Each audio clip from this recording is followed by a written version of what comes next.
रामनगरी अयोध्या में राम कथा पार्क में फिल्मी सितारों की रामलीला का 7वां संस्करण धूमधाम से चल रहा है। इस रामलीला के तीसरे दिन लीला गणेश वंदना से शुरू हुई, जिसमें कई आकर्षक दृश्य देखने को मिले।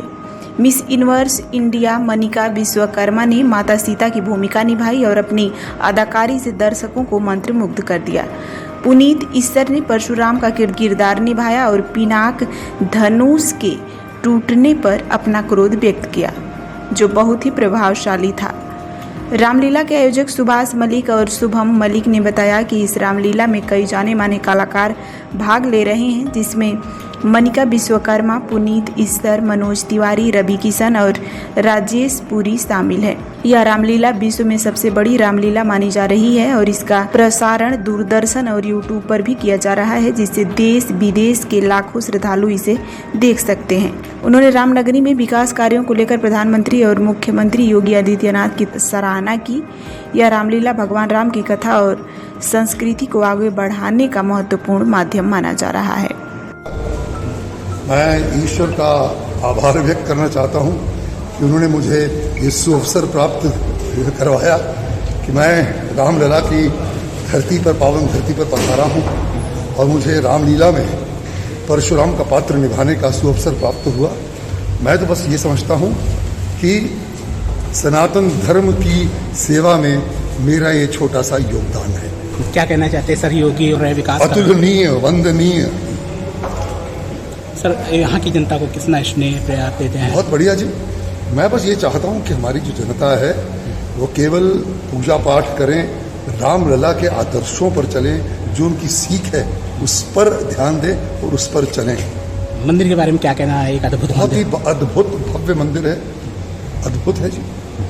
अब तो ऐसे जी, हाँ जी, अब तो बढ़िया जी, अच्छी बात है। हमें सनातन धर्म का प्रचार करते रहना चाहिए।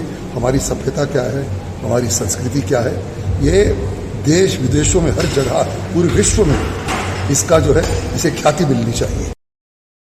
धार्मिक नगरी अयोध्या में पंचकोसी परिक्रमा मार्ग पर 10 करोड़ रुपए की लागत से बन रहा रामायण वैक्स म्यूजियम अब अपने अंतिम चरण में है। करीब 10,000 वर्ग फुट क्षेत्र में निर्मित यह भव्य म्यूजियम का लोकार्पण मुख्यमंत्री योगी आदित्यनाथ 8 या 15 अक्टूबर को करेंगे। निर्माण कार्य जोरों पर है और 2 अक्टूबर तक सभी तैयारियां पूरी कर ली गई हैं। वहीं म्यूजियम कंपनी के एमडी ने और प्रसिद्ध वैक्स मूर्तिकार सुनील कंडालोर ने बताया कि म्यूजियम में 50 वैक्स मॉडल तैयार किए गए हैं, जिनमें से 40 मॉडल रामायण से जुड़े प्रमुख प्रसंगों को दर्शाएंगे। उन्होंने बताया कि मुख्यमंत्री योगी आदित्यनाथ का वैक्सा स्टैचू भी म्यूजियम में लगने की योजना है। इसके लिए अनुमति का इंतजार हो रहा है। अनुमति मिलते ही उनका मॉडल भी जल्द तैयार कर लोकार्पण से पहले ही स्थापित कर दिया जाएगा। मेरा नाम सुनील कंडलूर है। मैं केरला से अभी अयोध्या रामनगरी में हूँ। तो मेरे पास अभी 3 म्यूज़ियम है, त्रिवेंद्रम केरला, त्रिवेंद्रम में, बॉम्बे में, गोवा में। ये 4th म्यूज़ियम है। ये 4 नंबर का म्यूज़ियम बना रहे हैं। इधर राम जी का पूरा स्टोरी बना है, रामायण वैक्स म्यूज़ियम इनका नाम है। सो अभी सब ऑलमोस्ट रेडी है, आपको देख सकते हैं। 1 हफ्ता के अंदर पूरा मेरा काम फिनिश हो जाएगा। योगी जी का हाथ से म्यूज़ियम का ओपनिंग करने का मेरा इच्छा है। वो हिसाब से इसका इनाग्रेशन का बात हो रहे 8 तारीख को, नहीं तो 15 तारीख को योगी जी का हाथ से ऐसे प्रार्थना कर रहा हूँ। राम जी के एक्चुअली हम लोग ना 2 पेज है। फर्स्ट पेज इधर राम जी का वनवास के साथ, इधर Ramayan wax museum first page चालू हो जाएगा। सेकंड पेज अपना राम जी को दुनिया कैसे देखे। इंडिया में अलग अलग स्टेट में अलग अलग स्टाइल का राम जी, सीता, हनुमान जी सब है, बट इंडिया के बाहर भी है। हांगकांग में, सिंगापुर में, कंबोडिया में, मलेशिया में, बहुत सारे जगह पे अलग अलग राम जी का उसका टेक्सचर होता है। सो इसका हम लोग सेकंड बेस में इधर सेकंड म्यूज़ियम में बनाएंगे या मॉडल। क्योंकि मैंने अभी ऐसा एक एपिक स्टोरी अभी रामायण का पहली बार बन रहा है। पहले हम लोग सेलिब्रिटी का म्यूज़ियम, बाकी सब सेलिब्रिटी म्यूज़ियम से, मोदी जी को मैं 3 बार मिल चुका हूँ। सर का मेजरमेंट लेके मॉडल बनाया, मॉडल का इनागुरेशन के लिए मोदी जी आया था। देन शरद पवार जी, गांधी जी, नेहरू, केरला से साउथ से लेके नॉर्थ तक बहुत सारे सेलिब्रिटी हो, सिंगर्स होगा, फिल्म्स होगा, पॉलिटिक्स, हर फील्ड का सेलिब्रिटी लोग का मॉडल हम लोग 3 म्यूज़ियम में है। बट ये उसमें से थोड़ा अलग है, रामायण स्टाइल का होता है। एक आर्टिस्ट का विचार से देखा तो ये बहुत बड़ा कैनवास है, बहुत कुछ करने का है इधर। सो वो हिसाब से मैं कर सकता मॉडल है ना रामायण का मेन पिक्चर जैसा होता है ना राम जी का। रामलला को कैसे देखते हैं लोग, वो रामलला का एक पूरा सेटअप हम लोग इधर बनाया है। वो एकदम नेचुरल कलर का, नेचुरल कलर का जीवन को लेकर बना रहा है या एकदम ओरिजिनल बनाते हैं हम लोग। नेक्स्ट वाल्मीकि जी रामायण लिखते हैं, वाल्मीकि जी को दिखाएंगे। देन उसका पैलेस दिखाएंगे, दशरथ जी का उनके वाइफ के साथ, फैमिली के साथ दिखाएंगे। उसके बाद राम जी का छोटे से बचपना उधर से चालू होके उसका बाल राम जी आएगा। देन लक्ष्मण जी आएगा। देन हनुमान जी का सुपर 3-4 मॉडल है, एकदम बड़ा भी है, छोटा भी है। देन रावण एकदम हॉरर रावण है, वो सब हम लोग ओरिजिनल दिखते हैं। कितने स्टैचू हैं? म्यूजियम ओपनिंग का टाइम में 45 मॉडल्स स्टैचू रखे। कितने करोड़ की लागत से ये बन रहा है? सॉरी, कितने करोड़ की टोटल प्रोजेक्ट यहाँ।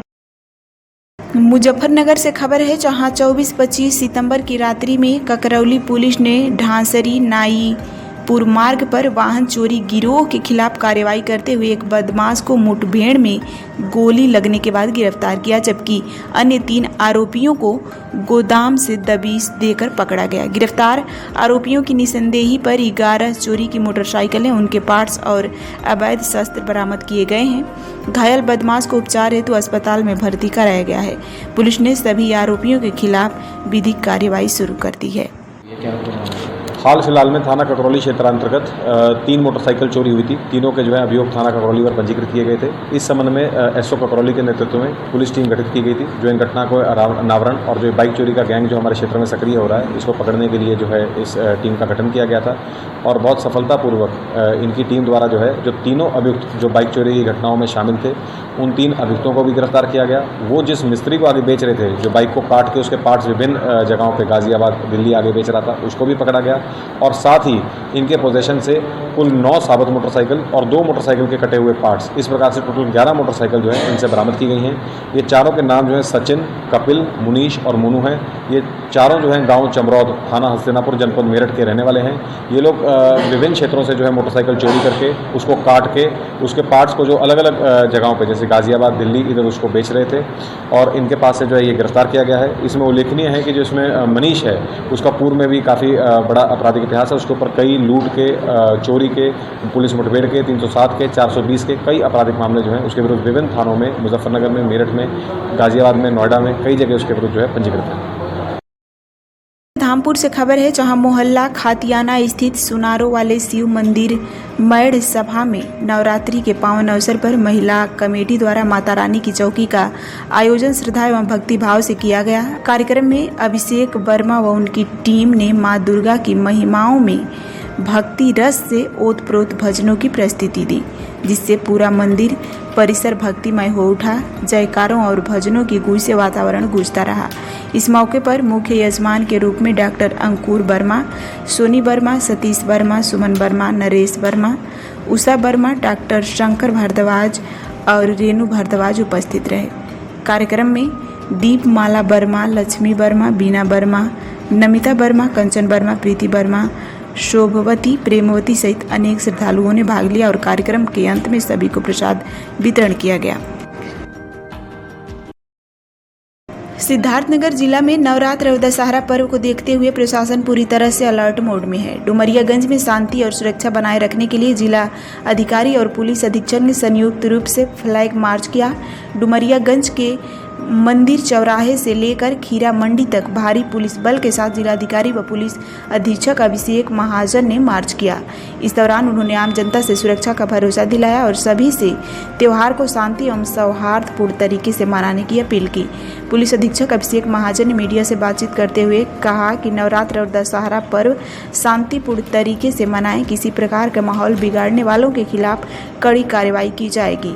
प्रशासन की ओर से त्योहारों के दौरान सुरक्षा को लेकर पूरी तरह से प्रशासन चाक चौबंद है ताकि लोगों को किसी भी तरह की कोई दिक्कत का सामना करना ना पड़े। आज मेरे और जिलाधिकारी महोदय द्वारा संयुक्त रूप से फ्लैग मार्च किया गया थाना क्षेत्र परियागंज में। जैसा कि आप जानते हैं 22 तारीख से शारदीय नवरात्रि का त्योहार हुआ है और आज लगभग सभी जगह पे माता जी की मूर्ति की स्थापना कर दी गई है। आने वाले दशहरे के उपरांत दुर्गा विसर्जन का कार्यक्रम बड़े पैमाने पर किया जाएगा। उसी के दृष्टिगत ये जो त्योहार है इसको सकुशल संपन्न कराना एक परंपरागत तरीके से और तैयारियों की समीक्षा करने के संबंध में सभी थाना सर्किल तहसील और जिला स्तर पर इस कमेटी मीटिंग कर ली गई है और आज उमरियागंज थाना क्षेत्र में एक फ्लैग मार्च हम लोगों द्वारा निकाला गया है। और नोएडा से खबर है, जहां भारत की कम्युनिस्ट पार्टी मार्क्सवादी के राष्ट्रीय आह्वान के तहत नोएडा कमेटी के सेक्टर 8 और 9 के मार्केट में जनता से बाढ़ प्रभावितों की मदद के लिए धन संग्रह किया। पार्टी जिला सचिव कामरेड राम सागर के नेतृत्व गंगेश्वर दत्त शर्मा, भरत जेंडर, भिखू प्रसाद, रमाकांत सिंह और अरुण पटेल सहित कई कार्यकर्ताओं ने इस अभियान में भाग लिया।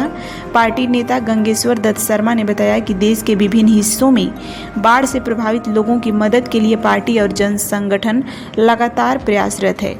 नोएडा में आयोजित इस फंड एकत्रीकरण अभियान के माध्यम से प्राप्त राशि राज्य कमेटी को सौंपी जाएगी। उन्होंने फंड देने वाले सभी दाताओं पर पार्टी की ओर से आभार व्यक्त किया।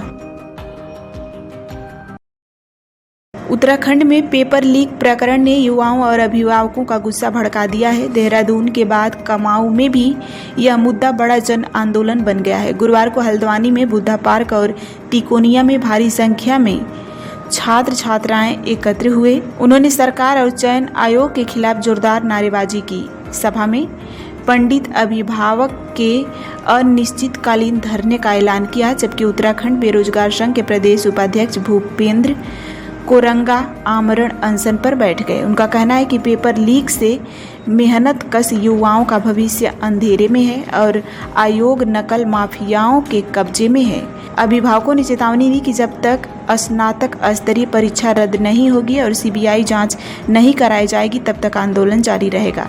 उत्तराखंड युवा एकता मंच के संयोजक पीयूष जोशी ने कहा कि यह कोई पहली घटना नहीं है कि पेपर लीक की काली परंपरा युवाओं का भविष्य निगल रही है। उन्होंने तत्काल सीबीआई जांच और नई पारदर्शिता भर्ती मांग की है। भूपेंद्र कोरंगा ने कहा कि सरकार ने केवल आश्वासन दिया, ना तो दोषियों पर कार्रवाई हुई, ना ही आयोग की जवाबदेही तय हुई। उन्होंने स्पष्ट किया कि परीक्षा रद्द और जांच शुरू होने तक आमरण अनशन पर ही रहेंगे। देखिए, मेरा नाम पीयूष जोशी है। विगत 3, 4, 5, 6 सालों से पता नहीं कब से हम लोग पेपर दे रहे हैं। पेपर दे के बाद में आते हैं, खबर पहले आ जाती है पेपर लीक हो गया। और पेपर भी ऐसे लीक नहीं हो रहा है। पेपर लीक ऐसे हो रहा है जैसे कोई एक परंपरा टाइप की होती है ना, वैसे परंपरा के तौर पे पेपर लीक हो रहा है। आप देखिए, धामी जी नकल विरोधी कानून लाए। पहला मुकदमा किसके ऊपर? आम छात्र के ऊपर। और उस नकल विरोधी कानून का हाकम सिंह को कोई उधर ही नहीं है। हमारी साफ सुथरी मांग है कि भर्ती घोटालों की सीबीआई जांच हो और इस सीबीआई जांच के माध्यम से हाकम के हाकिमों का पर्दाफाश हो। ये भर्ती परीक्षा यानी रद्द हो, दोबारा से ये परीक्षा कराई जाए। और अगर ये परीक्षा नहीं हुई तो परीक्षा रद्द नहीं हुई तो हम बड़ा आंदोलन इसमें करने जा रहे हैं। हम ये जानना चाह रहे हैं, दरअसल आप लोग लगातार सीबीआई जांच की मांग कर रहे हैं। आज कल दोपहर में सरकार ने एसआईटी गठित कर दिया है। आज सवेरे खबर आई है कि कर्मचारी निलंबित कर दिया है, जो वहाँ पर सेक्टर मजिस्ट्रेट थे उन्हें निलंबित कर दिया गया है। मतलब और सरकार ये कहती है कि मतलब मुख्यमंत्री का बयान है, इससे पहले आप कहते हो कि सीबीआई किसी काम की नहीं है, सीबीआई सरकार का तोता है, ये है वो है, और उसके बावजूद आप सीबीआई जांच की मांग कर रहे हैं, क्यों? देखिए, अगर सीबीआई सरकार का तोता नहीं है तो विपक्ष के तमाम नेताओं पर सीबीआई जांच कैसे हो रही है? सीबीआई जांच अगर केवल वहां हो सकती है तो सीबीआई फिर भी एक इंडिपेंडेंट बॉडी है, राज्य सरकार के सबसे बड़ी बात यह है राज्य के नियंत्रण के विहीन है सीबीआई, केंद्र के नियंत्रण में है। तो हमारी ये मांग है कि निष्पक्ष जांच हो सीबीआई के नेतृत्व में, एक सिटिंग जज के उसमें। जो एसआईटी की आप बात कर रहे हैं, ऐसी एसआईटी पिछले बार भी गठित थी, मैंने आरटीआई लगाई तो उस आरटीआई में ये पता चला उस एसआईटी की मतलब अभी तक कोई रिपोर्ट ही नहीं फाइनल हुई है। आप ये लगाइए 4 साल में आज तक ये नहीं बता पाए कि हाकम का हाकिम कौन था। हाकम सिंह बेल लेके बाहर आ जाता है और ये कहते हैं उम्र कैद और 100 करोड़ 1 करोड़ का जुर्माना। क्या हाकम सिंह से वो वसूला गया? अगर वसूला गया तो कहाँ है हाकम सिंह? आज कैसे बाहर आया? कैसे उसने 15 लाख की डिमांड करी? कैसे उसने पेपर लीक करवाए? कैसे खालिद ने 5-5 एडमिट कार्ड बनाए? कैसे खालिद के 5-5 एडमिट कार्डों की बदौलत उसने 5-5 बाप बदले और उन 5 बाप बदलने के बाद वो कैसे पेपरों में आ बैठा? और उन पेपरों में बैठने के बाद क्या देखना आप कल के दिन ये ना हो जो मुख्यमंत्री से फर्जी लोग मिलने गए थे एक छात्र संघ का नाम देकर, वो फर्जी लोग ही उनमें सेलेक्ट हो जाए। और आप एक बात बताइए, क्या 60 साल का बच्चा यहाँ पेपर दे सकता है? उस प्रतिनिधिमंडल में 60 साल का एक बुजुर्ग आदमी था जो भाजपा का नेता था। क्या ये भाजपा के द्वारा प्रायोजित चीजें चल रही है? नहीं, सबके लिए हम सीबीआई जांच की मांग कर रहे हैं और ये सीबीआई जांच एक जज की निगरानी में हो। ये एसआईटी और एसटीएफ उत्तराखंड पुलिस के उसमें है। आप उत्तराखंड पुलिस के एसएसपी को देखिए, वो मंजू नाम की जो महिला की आरोपी थी उसके साथ प्रेस कॉन्फ्रेंस कर रहे हैं। मैं कैसे पुलिस की विश्वसनीयता पे मतलब विश्वास कर लूं? ये हमारा एक यक्ष प्रश्न है। पीयूष, एक तरफ कई लोगों से जो संघ मिलने गया है मुख्यमंत्री से, सिर्फ उसी की बात नहीं है, अन्य जगहों पर भी फेसबुक वगैरह पर मैं देख रहा हूँ लगातार ये मांग आ रही है पेपर रद्द न किया जाए और इसको एक राजनीतिक रंग और चश्मे से देखा जा रहा है आंदोलनों को। क्या कहना चाहिए? देखिए, राजनीतिक नजरों से उनको देखना चाहिए जो फर्जी बच्चे कॉलेज से भर के लाते हैं। आप यहाँ पर खड़े हैं, किसी भी एक बच्चे का इंटरव्यू ले लीजिए, आप किसी भी एक बच्चे का इंटरव्यू ले लीजिए, उसने या तो भर्ती परीक्षा दी होगी या वो कोचिंग कर रहा होगा या करने जा रहा होगा। इन सब में कोई ऐसा बच्चा नहीं जो पैसे देके या भीड़ हमने बुलाई है। हमने आह्वान किया सोशल मीडिया के माध्यम से और बच्चे खुद ब खुद जाकर जो है कोचिंगों में जाकर बोले, और वहाँ एक लक्सर के कॉलेज से बच्चे भर के लाते हैं और मुख्यमंत्री से कहते हैं पेपर कराओ पेपर कराओ। इसकी जांच होनी चाहिए सीबीआई के माध्यम से, वो लोग कौन कौन थे। हम ये भी जानना चाह रहे हैं आपसे, बिजनौर से खबर है, जहां नगीना नहटौर मार्ग पर उस समय अफरा तफरी मच गई जब बीच सड़क पर बैठे गुलदार ने अचानक 22 सवारों पर हमला कर दिया। बाइक के पीछे बैठे युवक रेहान पुत्र नूर अहमद को गुलदार ने पंजा मारकर घायल कर दिया। रेहान अपने पिता के साथ बाइक से भूरापुर के नैनपुरा जा रहा था। जैसे वे नगीना नहटौर मार्ग पर पहुंचे, सड़क पर बैठे गुलदार ने अचानक झपट्टा मारा। हमले में रेहान की टांग में गंभीर चोटें आई हैं। घायल को तत्काल सीएचसी ले जाया गया, जहां प्राथमिक उपचार के बाद उसे छुट्टी दे दी गई। घटना के बाद से क्षेत्र में दहशत का माहौल है। स्थानीय लोगों ने वन विभाग से इलाके में गश्त बढ़ाने और गुलदार को पकड़ने की मांग की है। जी, क्या नाम है आपका? रेहान। कहाँ के रहने वाले हो? नैनपुरा। आज क्या घटना हुई आपके साथ? गुलदार ने पंजा मार दिया। कहाँ की घटना है? भोरापुर की। आप कहाँ से कहाँ जा रहे थे? भोरापुर से नैनपुरा जा रहे थे। फिर क्या हुआ? गुलदार ने पंजा मार दिया चलती हुई बाइक पे। किस जगह मिला आपको गुलदार? भोरापुर वाले रोड पे नैनपुरा के बीच में। आप पैदल थे या किसी वाहन से थे? बाइक से। बाइक से थे? पीछे बैठे थे बाइक के। और तो कोई नुकसान नहीं हुआ? नहीं। समस्तीपुर से खबर है, जहां शाहपुर बघौनिया पंचायत में रजिस्टर 2 में रैयत के नाम से छेड़छाड़ और जमीन बेचने की साजिश के खिलाफ भाकपा माले के बैनर तले अंचल कार्यालय पर शुरू हुआ आमरण अनशन गुरुवार को दूसरे दिन भी जारी रहा। अनशन पर बैठे शहनवाज तौहीदी, वसीम तौहीदी और मुखलिस तौहीदी की तबीयत गर्मी के कारण बिगड़ती जा रही थी, लेकिन प्रशासन की ओर से अब तक कोई पहल नहीं की गई। इससे कार्यकर्ताओं में गहरा रोष है। भाकपा माले के प्रशासन की निष्क्रियता के विरोध में आंदोलन की श्रृंखला का ऐलान किया गया है। अनशन स्थल पर आयोजित सभा की अध्यक्षता प्रखंड सचिव सुरेंद्र प्रसाद सिंह ने की। उन्होंने अपने संबोधन में आरोप लगाया कि अंचल कार्यालय में भू अभिलेखों में संगठित हेराफेरी की जा रही है। उन्होंने शाहपुर बघौनिया वार्ड संख्या 11 का उदाहरण देते हुए कहा कि जमाबंदी संख्या 75-76 में रैयत सालीम तौहीदी के नाम को हटाकर फर्जी नाम मोहम्मद बगैर और मोहिबुल हक को जोड़ दिया गया ताकि जमीन बेची जा सके। सभा में प्रांत रंजन कुमार, ब्रह्मदेव प्रसाद सिंह आदि लोग मौजूद रहे।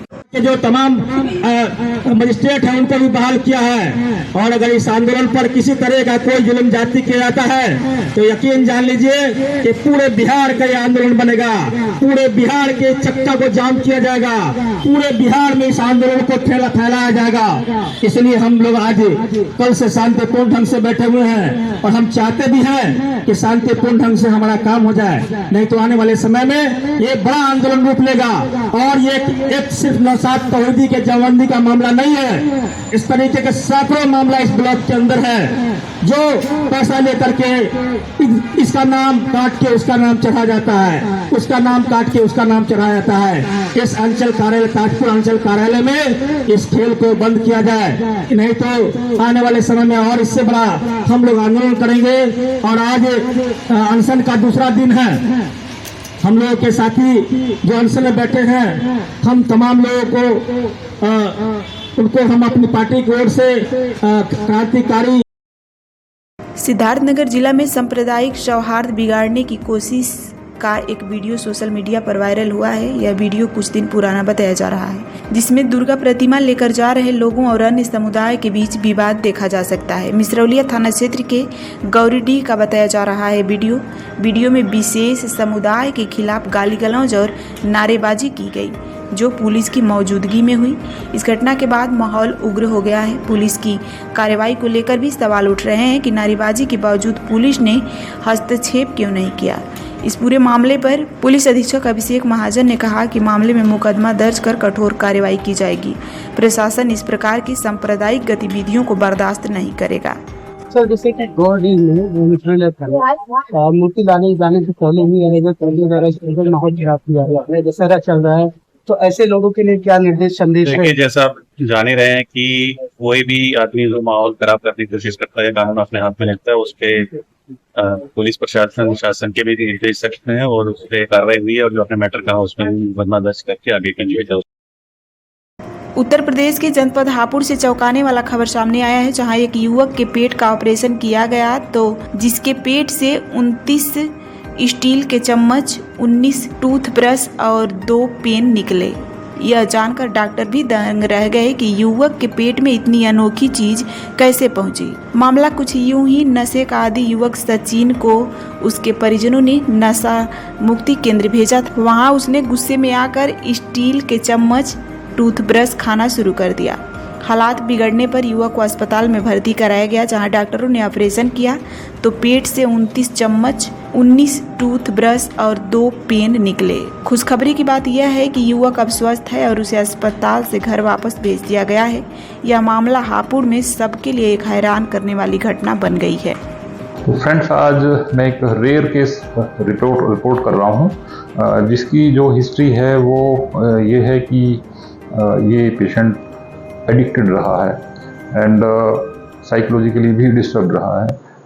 इनके गार्जियंस ने इसको डी एडिक्शन सेंटर पर जब छोड़ा तो वहाँ हिस्ट्री थी कि ये चम्मच को तोड़ करके खाता था, टूथब्रश है उन सबको खाता था।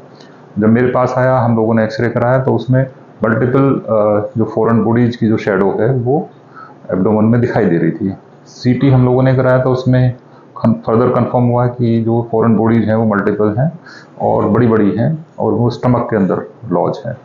एंडोस्कोपी कराई हम लोगों ने, तो मेरठ में एंडोस्कोपी हुई इनकी, और एंडोस्कोपिस्ट ने रिपोर्ट किया कि इट्स नॉट पॉसिबल कि उनको एंडोस्कोपी के लिए निकाला जाए। तो अल्टीमेटली हम लोगों ने फिर लेप्रोटमी प्लान करी और आज हम लोगों ने लेप्रोटमी की।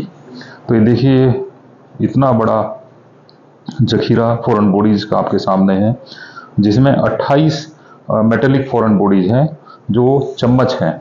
आगे का हिस्सा तोड़ करके ये खाता रहा, हमको काउंट कर लेते हैं 1 2 3 4 5 6 7 8 9 10 11 12 13 14 15 16 17 18 19 20 21 22 23 24 25 26 27 28 28 है मेटेलिक जो चम्मच की पार्ट्स हैं, जिसका आगे का हिस्सा तोड़ करके इसने खाया है।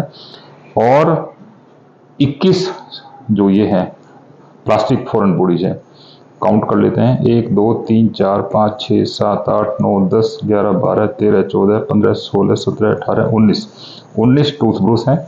आगे का ब्रश वाला हिस्सा तोड़ करके इन्होंने खाया। और 2 ये पेन है, पूरे एज ए होल हैं। तो कई बार एज ए सर्जन हम लोग इस तरह के केस फेस करते हैं। कुछ साल पहले, मेरे ख्याल से 12-14 साल पहले, मैंने एक जो लड़की को ऑपरेट किया था, जिस लंबे समय से बाल खाती रही और पूरा स्टमक, जेजुनम और डुओडेनम जेजुनम तक उसका फिल था, बिल्कुल बंद हो गया था। इतने बाल लंबे समय से खाने से उसको लॉज कर गए थे। जो कंडीशन है ट्राइकोबेजार है। एक और थी जिसको हिस्ट्री थी, वो प्लास्टिक की जो बोरी से रेशे निकाल करके खाती थी। सेम कंडीशन उसकी भी थी। तो लेकिन पिछले 10 मेरे ख्याल से 12-14 साल बाद मैंने आज ये बड़ा वन ऑफ रेयर केस मैंने देखा। थोड़ा सा शॉकिंग भी था एंड थोड़ा सा चैलेंजिंग भी था। एनी हाउ, तो ऑपरेट अच्छा हो गया। उम्मीद है कि बच्चा, लड़का ठीक हो और आगे इस तरह की हिस्ट्री रिपीट ना हो। आपके हॉस्पिटल में पेशेंट भर्ती हुआ है, क्या है पूरा प्रॉब्लम? देखिए, लास्ट वीक जो ये मरीज था, इसकी जो हिस्ट्री थी, ये मेंटली डिस्टर्ब पेशेंट था और एडिक्टेड पेशेंट रहा है। तो जब इसके घर वालों ने इसको कुछ समय के लिए नशा मुक्ति केंद्र पर भर्ती किया, तो वहां पर जो इसने खाना शुरू कर दी, जो स्टील की चम्मच है उनको तोड़ करके और टूथ ब्रश है उनको तोड़ खाना शुरू कर दिया। तो लंबे समय जब ये खाता रहा, फिर नशा मुक्ति केंद्र के जो संचालक हैं उन लोगों ने इनके घर वालों को बोला। पेट में दर्द और उल्टी जब इसको होने लगी, तो फिर इसकी जांचें हुई बुलंदशहर में, एक्सरे हुआ, सीटी स्कैन हम लोगों ने कराया, एंडोस्कोपी कराई मेरठ में, और फाइनली हम लोगों ने इसका बड़ा ऑपरेशन प्लान किया। तो पिछला जो लास्ट वीक है उसमें 17 तारीख को हम लोगों ने लेप्रोटमी की, बड़ा ऑपरेशन किया।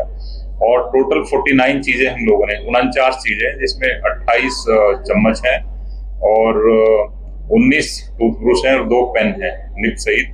उन सबको हम लोगों ने निकाला है। ऑपरेट करने में कितने लोग शामिल हुए? ऑपरेशन में पूरी टीम थी, मैं था, मेरे सबऑर्डिनेट्स थे, जो स्टाफ है वो था, एनेस्थेटिस्ट थे, तो पूरी टीम ही रहती है। ऑपरेशन क्या है, क्या बीमारी है, क्या ये जो बीमारी है बेसिकली ये बेजोर, इस डिसीज को हम बोलते हैं। इसमें मेटेलिक एंड प्लास्टिक बेजोर है इसका बीमारी का नाम, जिसमें जो मरीज है वो कुछ ऐसी चीजों को खाने लगता है जिसको उसका शरीर है, जो उसकी आंतें हैं, डाइजेस्ट नहीं कर पाती। जो चीज खाने की नहीं है उनको आदमी खाने लगे, तो ये फॉरेन बॉडीज पेट के अंदर लॉज होती चली जाती है।